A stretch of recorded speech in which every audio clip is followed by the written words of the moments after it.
que la France souffre. La France a peur, la France a mal, la France a bobo. Pour vous, leur point fort, c'était la défense. Oui, parce que ça ressemble quand même pas mal à un mur, cette équipe. Déjà les chiffres, le Sénégal n'a pris que 2 buts en 7 matchs à la CAN.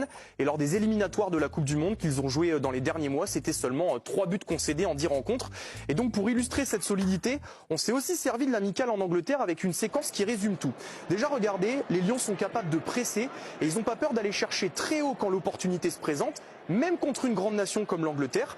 Alors là, l'Angleterre a les qualités pour se sortir du pressing et ne pas perdre le ballon. Mais très vite, les Anglais vont se retrouver impuissants parce que les Sénégalais se sont très vite replacés. Le bloc est en place, il est d'ailleurs pas forcément très bas. Tout le monde défend, ça coulisse, c'est bien organisé.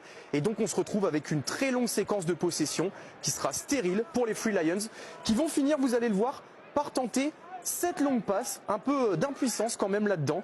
Et le ballon va être perdu. Là où on peut s'attendre à ce que la France ait le ballon face au Sénégal, eh bien il faudra être créatif pour percer ce mur tout simplement. Et cette force défensive et collective, eh bien c'est aussi la patte des anciens qui encadre très bien la jeunesse de cette équipe. Idrissa Gueye en parlait hier après la finale.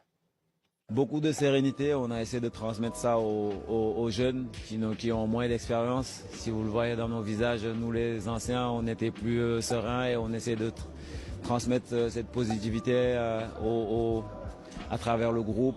Il fallait que tout le monde y croie et on y a cru du début jusqu'à la fin et voilà, on en sort vainqueur.